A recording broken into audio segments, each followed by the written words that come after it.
디모데후서 3장 1절에서 5절 말씀입니다. 디모데후서 3장 1절에서 5절.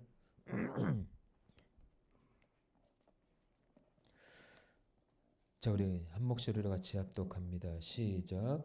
너는 이것을 알라. 말세에 고통하는 때가 이르러 사람들이 자기를 사랑하며 돈을 사랑하며 자랑하며 교만하며 비방하며 부모를 거역하며 감사하지 아니하며 거룩하지 아니하며 무정하며 원통함을 풀지 아니하며 무함하며 절제하지 못하며 사나우며 선한 것을 좋아하지 아니하며 배신하며 조급하며 자만하며 쾌락을 사랑하기를 하나님 사랑하는 것보다 더하며 경건의 모양은 있으나 경건의 능력은 부인하니 이 같은 자들에게서 네가 돌아서라. 아멘. 저는 말세를 사는 성도의 자세라는 제목으로 같이 은혜를 나누도록 하겠습니다. 영국의 철학자이자 경제학자이고 그리고 역사가인 데이비드 휴미라는 사람이 있습니다. 이 사람이 말년에 모든 것이 풍족해지다 보니까는 대영국사라고 하는 그 속편을 쓰다가 말았습니다. 그러니까 주변의 친구들은 이 속편을 쓰라고 계속 그렇게 권면을 하는데 이 데이비드 휴미라는 사람은 속편을 쓸 수 없게 된 네 가지를 그 친구들에게 얘기했습니다. 첫 번째가 자기는 게을렀다라는 거죠. 그리고 두 번째는 너무 늙었다라는 거예요. 그리고 세 번째는 너무 살이 쪘다라는 거예요. 그리고 또 하나는 사명을 잃어버렸다라는 것입니다. 네. 풍요가 안락에 길들여져서 이 글 쓰는 자로 하여금 사명을 잃어버린 자신의 솔직한 고백인 것 같습니다. 자, 오늘날 우리 신앙인들 가운데서도 이 매너리즘에 빠져 있는 그리스도인들이 너무나 많습니다. 자, 요한계시록 4장에 보면 사도교회가 나오죠.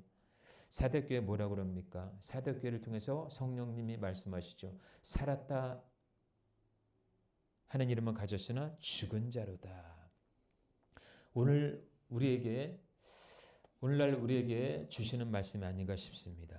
늘 습관적으로 교회는 출석은 하지만 마음속에는 신앙에 대한 감격과 열정을 잃어버렸습니다. 기도는 하지만 항상 입에 붙어있는 간구뿐이에요. 말씀을 들어도 새로운 깨달음이 없습니다. 똑같은 소리로 맴돌아 사라져버리는 그런 상태에 머무르게 됩니다. 여러분들, 흐르는 물은 썩지 않지만 고여있는 물은 썩기 마련입니다. 자, 오늘 이 시간에 말세 시대를 살아가는 우리에게 하나님께서 우리에게 무엇을 원하시는지 말씀을 통해 살펴보고 하나님 앞에 우리 자신을 되돌아볼 수 있는 귀한 은혜의 시간이 될 수 있기를 축복합니다. 자, 오늘 본문의 말씀은 오늘날 이루어지고 있는 현상들에 대해서 사도 바울이 권면하는 말씀입니다. 오늘 이 말씀이 바로 매너리즘에 빠져있는 신앙인들에 대한 말씀인데, 자, 우리 믿는 자들은 어떨까요? 우리 믿는 자들도요, 신앙이 완전하다고 할 수가 없어요. 늘 성령 충만하다가도 성령 충만이 식을 수가 있어요. 열심히 기도하다가도 문제나 어떤 사건이 딱 터지면은 더 의지해야 되는데 그렇지 못할 때가 있다라는 거죠. 자, 2026년도 하나님 앞에 우리가 진실된 자로, 정결된 자로, 책망받을 것이 없는 자로 설 수 있기를 주의 이름으로 축원합니다. 자, 이 마지막 시대를 살아가는 우리의 자세가 어떠해야 될까요? 첫 번째, 범사에 하나님을 인정하는 자세가 필요하다라는 거예요. 순간순간 하나님을 인정하시길 바랍니다. 하나님이 하셨어요. 하나님 감사해요. 내가 이렇게 된 것도 하나님의 은혜입니다. 늘 수시에 분초로 하나님을 자꾸만 앞세우는 거예요. 고백하는 거예요. 자, 마지막 날에 나타나는 현상 중에 하나가 뭐냐면 오늘 본문에 보니까 하나님보다 자기 자신을 더 사랑하고 돈을 사랑한다라고 얘기하고 있습니다. 자, 겉으로는 성공과 안락을 추구하지만 실제로는 하나님의 관계보다 예, 세상과 물질도 의지하는 현상입니다. 예, 그리고 계속해서 그 이후의 말씀들이 뭐예요? 하나님의 주신 은혜들을 깨닫지 못하고 영혼의 거룩함을 소홀히 여기면서 사람과 하나님께 사랑을 베풀지 않는 자를 얘기해 주고 있습니다. 그러니까는 영적인 기준이 사라져 버린 거예요. 영적인 기준. 하나님을 사랑하지 않는 것은 영혼의 공허와 죽음을 상징합니다. 그러니까 하나님을 사랑하지 않는 것 자체가 내가 죽었다라는 증거예요. 그래서 보통 성도의 신앙이 매너리즘에 빠지는 가장 중요한 이유가 뭐냐? 하나님의 인도를 받기보다도 자기의 방식대로 앞세우고 살아가는 것을 말해요. 자, 기도할 때 하나님의 뜻을 구하는 기도보다 어때요? 자기의 뜻을 구하지요. 하나님 이거 원합니다.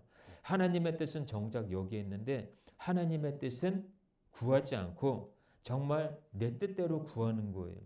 여러분들 기도할 때 먼저 하나님의 뜻을 구하시길 바랍니다. 이 사건 속에서, 이 상황 속에서, 이 형편 속에서 하나님의 나에게 원하시는 뜻이 있다라는 거예요. 예.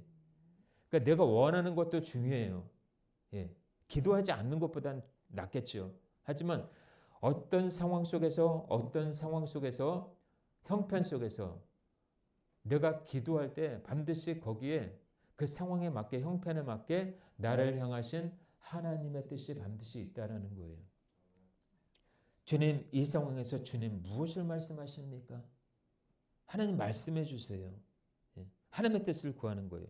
마치 다윗처럼 내가 저 적들에게 올라가리까 멈춰서리까. 그러니까 주님이 뭐라고 그래요? 올라가라. 내가 너와 함께함이라 이러잖아요. 주님의 뜻을 구하는 거예요. 하나님 내 사업장을 향한, 하나님 내 가정을 향한, 내 자녀를 향한, 하나님 지금 나를 향한 하나님 뜻이 무엇이에요? 말씀해 주세요. 예. 뜻을 묻지 않고 가면요 분명히 올무에 걸려요. 거기에 사단이 틈을 타요.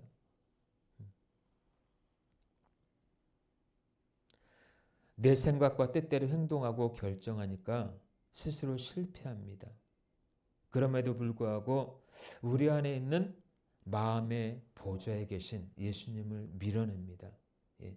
늘 주님이 내 인생의 주인이라고 얘기는 하는데 늘 삶에는 아직도 내가 주인 되어 살아가는 거예요. 그것이 오늘 본문 말세에 나타나는 현상 중에 하나라는 것입니다. 예. 보아도 알지 못하고 들어도 깨닫지 못하는 그런 소경이 되어서는 안 됩니다.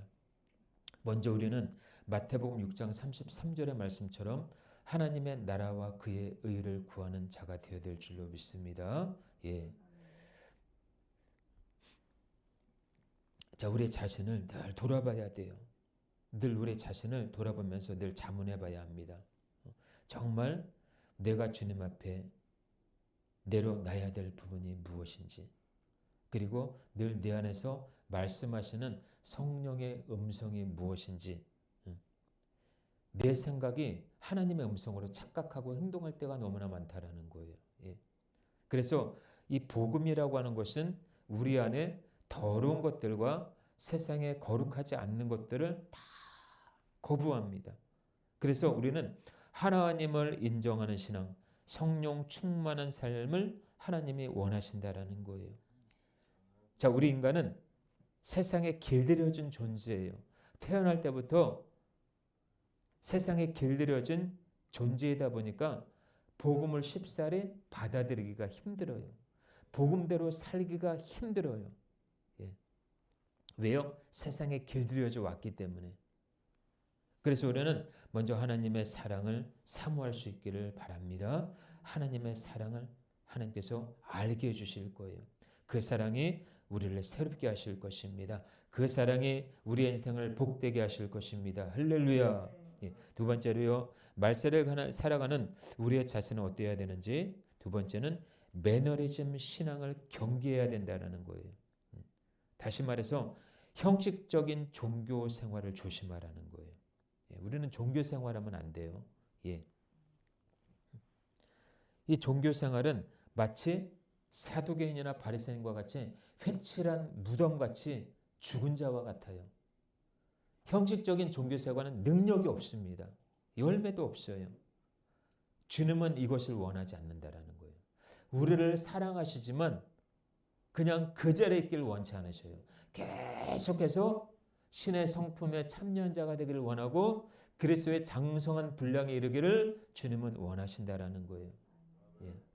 그래서 때로는 하나님 우리를 훈련하시는 이유가 그거예요. 여러분, 적은 돈으로 귀한 물건을 살 수 없습니다.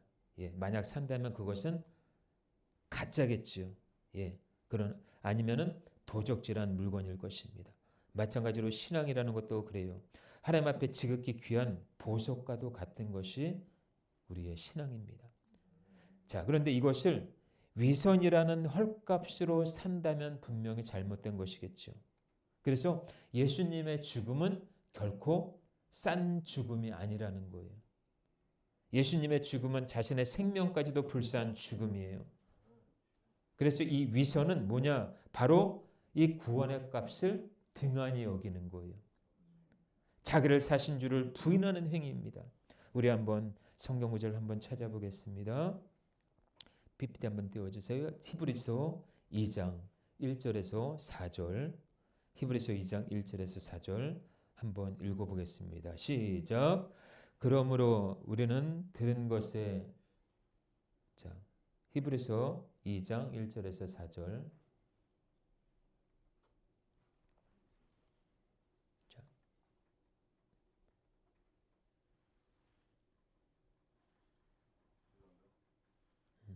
자, 조금만 기다려주세요. 히브리서 2장 1절에서 4절.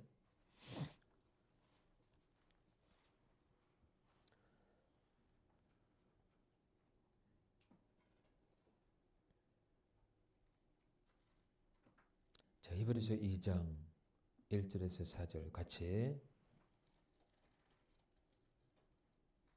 한번 찾으셨습니까? 예.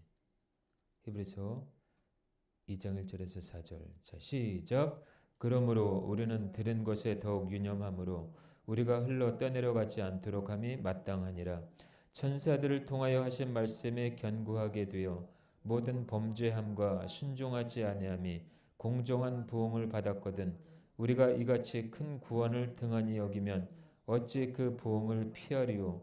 이 구원은 처음에 주로 하신 말씀하신 바요 들은 자들이 우리에게 확증하는 바니. 아멘.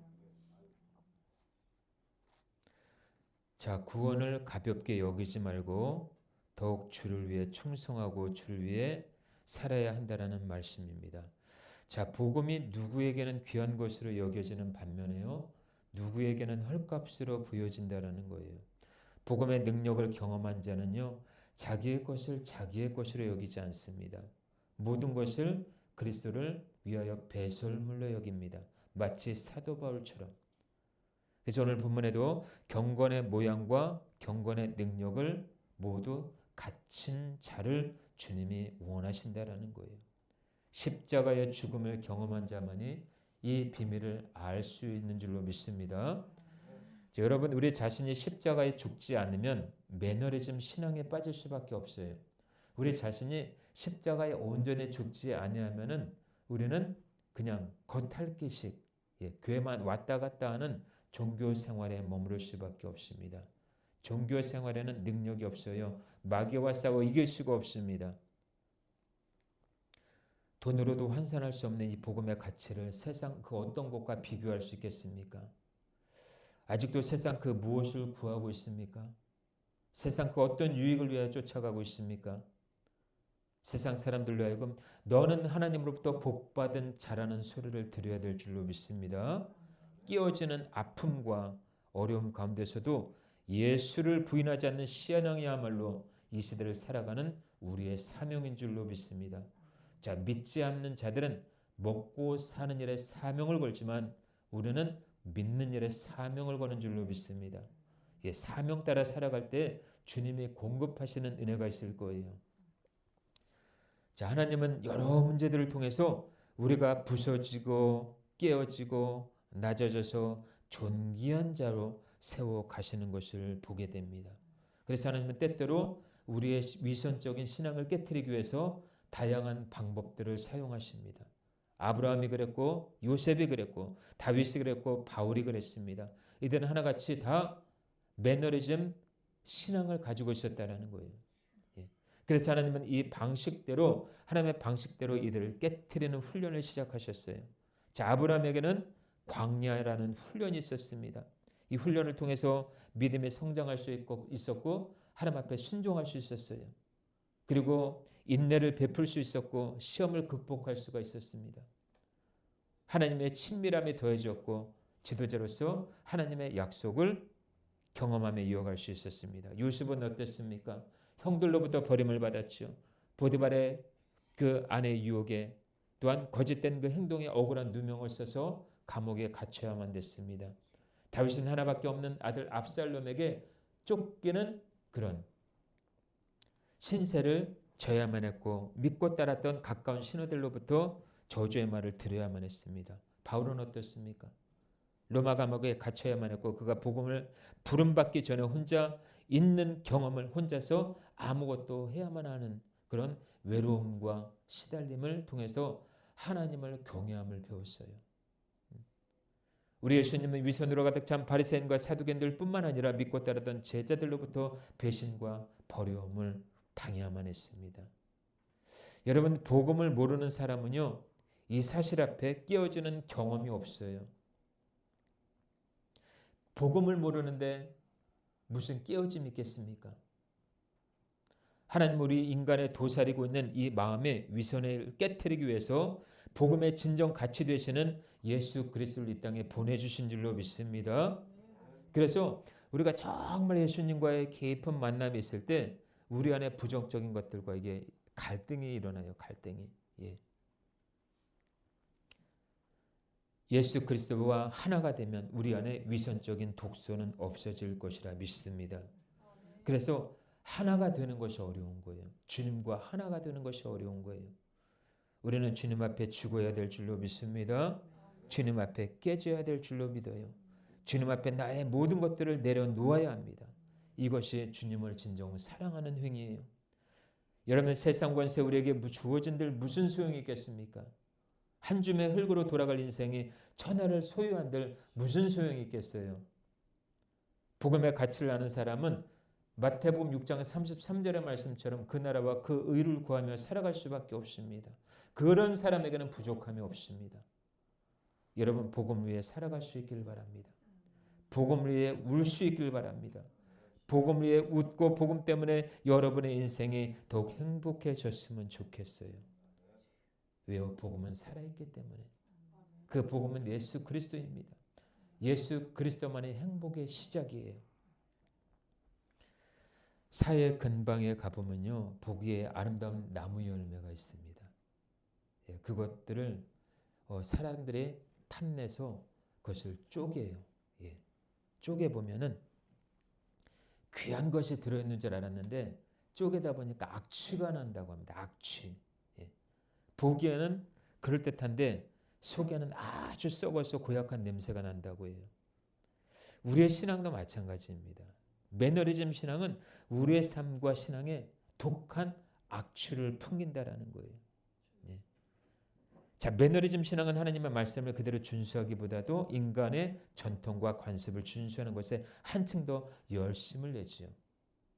그래서 가늠하다 현장에 잡혀온 여인들, 부정한 사람들을 봤을 때 사두개인이나 바리새인이나 지장들은 그런 사람들을 돌로 쳐 죽이라고 말합니다. 율법을 고수하는 자들이에요. 근데 우리 예수님은 뭐라 그래요? 죄 없는 자가 먼저 돌로 치라 그러죠. 예. 매너리즘 신앙에 잡혀있는 저들을 향해서 예수님은 근데 위선적인 독소를 없애기 위해서 하나님의 지혜의 말을 사용하신 것입니다. 여러분들, 사람은 완전하지가 못해요. 목사도 그래요. 우리 안에 매너리즘 신앙이 없는지 다시 한번 살펴봐야 될 줄로 믿습니다. 그리고 도덕적인 일들에 있어서 보다 더 중요하고 고귀한 것보다도요, 지극히 사소하고 생명 없는 것들에 관심을 기울이고 물질을 투자하면 안 된다는 거예요. 인생의 가장 중요한 것을 놓치고 살아가는 사람들의 특징이 뭐냐면은 현실만을 고대하고 현실만을 추구하고 현실에 안주하며 사는 사람들이라는 거예요. 영원한 것을 바라보기보다는 썩어질 것들에 소망을 두고 아쉬움과 잃어버린 것들에 애달파하는 사람들이라는 거예요. 근데 예수님 당시에 이런 사람들이 왜 없었을까요? 많이 있었다라는 것입니다. 바로 바리새인들이죠. 예수님 이들을 가리켜 회칠한 무덤이라고 얘기합니다. 햇빛을 받아서 하얗게 빛나는 회칠한 무덤으로 겉으로 보게 하는 아름답게 보이지만요, 그 속에는 썩어서 부패한 뼈와 시체가 가득한 것을 말해요. 오늘 우리 신앙인들 가운데도요, 이런 위선적인 신앙인들이 교회 안에 너무나 많다라는 것입니다. 겉으로는 웃고 있지만 그 속에는 앙심을 품고 있습니다. 그리고 머리를 숙이고 경건한 걸음걸이를 다니며 겸손한 자세로 손을 맞잡고 남을 판단하고 정죄하고 멸시합니다. 예수님 안에서 나의 모든 것을 내어 맡기고 의지하지 않는 자는요, 언제나 위선적인 신앙에 빠질 수 있다는 것을 알아야 돼요. 여러분들 산나물 가운데요, 연료초라고 들어보셨습니까? 산나물 가운데 연료초라고 하는 산나물이 있습니다. 5월에서 6월에 보릿고개를 넘겨준다고 해서 부지기초라고도 불리기도 해요. 자, 근데 이 풀의 특징이 뭐냐면 사람들의 발자국 소리를 들으면은 입을 닫아버린다라는 거예요. 입을 닫아버려요. 스스로를 찾아내지 못하게 합니다. 예. 그래서 이 산마니들이나 풀을 제치하는 산나물을 제치하는 사람들은 걸을 때 살짝 소리 안 나게 걷는다고 해요. 예. 이끼나 풀이나 감목 가운데는요, 이처럼 소리까지도 민감한 반응을 일으키는 풀들이 적지 않게 많습니다. 자연도 위선도 아닌 정직함을 드러내는 것처럼 우리 인간도요, 마찬가지예요. 위선이 아닌 하나님의 말씀을 통해서 정직함을 회복해야 될 줄로 믿습니다. 자, 하나님은 지금도 위선으로 가득한 바리새인 같은 자들을 원하지 아니하셔요. 우리 안에 바리새인과 같은 그런 기질이 있다라는 거예요. 우리가 전부 이와 같은 자가 되면은 안 된다라는 것입니다. 할렐루야. 자, 마지막 세 번째로요. 말세를 살아가는 우리의 자세는 어때야 됩니까? 신앙의 감격과 능력을 회복해야 합니다. 할렐루야. 여러분들 하나님께 대한 신앙의 감격과 하나님에 대한 그 영적인 능력을 회복할 수 있기를 축복합니다. 자, 19세기 영국의 위대한 복음 전도자 중에 한 분 계십니다. 스펄전 목사님이라고 하는 분이 계시는데 이 목사님이 어느 날 울고 계셨어요. 이것을 의아하게 여긴 아내가 물었습니다. 여보, 왜 울고 계세요? 그랬더니 스펄전 목사님은 이렇게 얘기합니다. 오늘은 내가 아무리 십자가를 생각해도 감동이 없네. 슬프게도 말이야. 이렇게 말했다고 합니다. 자, 그렇습니다. 신앙의 최대 위기는 뭔지 아셔요? 믿음의 감격이 사라졌다라는 거예요. 십자가를 봐도 감격이 없어요. 매너리즘 신앙이 아주 위험한 것이 뭐냐? 믿음의 감격과 능력을 잃어버린 거예요. 코로나 이후 우리의 신앙은 어떻습니까? 온라인으로 다 전향이 돼버렸어요. 편안하게. 여러분들 온라인이라는 건 없어요. 온라인이라는 건. 히브리서에 보면 그날의 가까움을 볼수록 더욱더 모이게 힘쓰라. 뭐 예외인 경우는 있겠죠. 몸이 너무 아파서 움직일 수가 없을 때 정말로. 예전에 누렸던 예배의 소중함과 감격을 상실한 지 오래입니다. 우리는 신앙의 감격과 영적인 경건의 능력을 회복해야 될 줄로 믿습니다. 예배의 감격과 그 예배의 소중함을 잃어버리면요, 그야말로 영적으로 무감격해집니다. 말씀을 들어도 사람의 말로 들 수 있습니다. 예배가 지루하게 느껴져요. 하나님이 정말 살아계신가 의문이 들기 시작합니다. 교회에 왜 나와야 되지? 왜 예수를 믿어야 되는지 목적과 이유를 몰라요. 자, 여러분들 우리의 문제가 어디 있다고 생각하십니까? 복음의 본질을 잃어버렸다는 거예요. 신앙의 방법을 본질보다 앞세우면요, 매너리즘 신앙에 빠지기 쉽습니다. 매너리즘에 빠진 자의 수고는 어떻습니까? 거미가 줄을 쳐서 먹이를 구하는 것과 같아요. 모진 바람에 불면요, 모두 헛수고입니다. 그렇기 때문에 신앙의 방법에 얽매이는 자는요, 예수 안에서 누릴 수 있는 신앙의 자유와 감격과 하나님 나라의 모든 것을 누릴 수 있는 것들을 누리지 못한다라는 거예요. 여러분, 하나님의 나라는 말이 있지 않냐고 능력이 있는 줄로 믿습니다. 그래서 매너리즘 신앙을 우리는 과감히 버려야 될 줄로 믿습니다. 제 말씀을 맺겠습니다. 자, 아마 우리 신앙인들 가운데도요, 하나님을 무시하는 사람은 없을 거예요. 다만 위선적인 신앙에 빠질 위험은 누구나 다 있을 수가 있다라는 거예요. 자, 매너리즘 신앙에 빠지면 하나님을 무시하고 인정하지 않고요, 내 멋대로 행동하기 쉽습니다. 그렇기 때문에 누구든지 정말 예수님이라면 어떻게 하실까? 이렇게 한번 물어봐야 돼요. 그 책 중에 서점에 가보면 그 책이 있더라고요. 예수라면 어떠했을까라는 책이 있어요. 예전엔 베스트셀러였는데 예수라면 어떠했을까? 이 상황에서 예수라면, 만약 예수라면 어떠했을까? 예. 우리도 마찬가지입니다. 삶 속에서 늘 되묻는 자가 되어야 된다라는 거예요. 그리고 아마 위선자가 되고 싶은 그리스도인들은 한 사람도 없을 것입니다. 다만 우리가 모르는 사이에 무지함 속에 나의 멋대로 행동하기 때문에 그런 위선자가 될 수가 있다라는 거예요. 그렇기 때문에 우리는 하나님 앞에 늘 기도하지 아니할 수 없는 이유가 바로 거기에 있는 것입니다.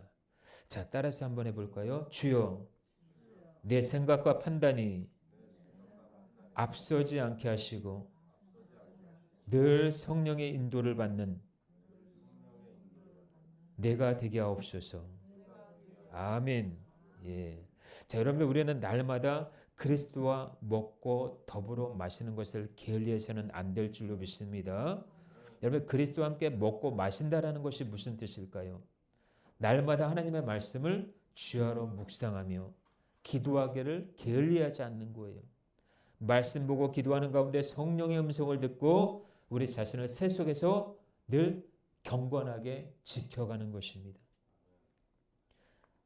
그리고 아마 신앙의 감격이나 능력을 잃고 싶은 성도는 없을 거예요. 그러나 신앙인들 가운데는요, 매너리즘 신앙에 빠질 수 있다라는 그 경고를 받아야 돼요. 예수님과 더불어 먹지 아니하면, 누리지 않으면 자연히 신앙의 퇴보는 이루어질 수밖에 없다라는 것입니다. 능력을 상실할 수밖에 없다라는 거예요. 그러니까 우리는 매일 하나님의 뜻을 구해야 돼요. 신앙의 맛과 멋은 다른 데 있는 게 아니에요. 예수님을 사랑하고 예수님을 얼마만큼 의지하는 데에 따라서 신앙의 맛과 멋이 나타나는 것입니다. 여러분, 예수님을 사랑하는 것만큼 우리의 마음이 가는 것이고 우리의 삶의 순종으로 이어질 수가 있어요. 예수님을 사랑하는 것만큼. 여러분, 우리는 신앙의 위선이라는 가면을 벗고 범사의 하나님을 인정함으로 매너리즘 신앙을 극복해야 될 줄로 믿습니다. 그래서 예수 그리스도 안에서 예수님과 더불어 먹고 마시는 신앙의 감격과 능력을 회복하시는 저와 여러분들이 되시기를 주 예수 그리스도 이름으로 축원합니다. 아멘. 우리 같이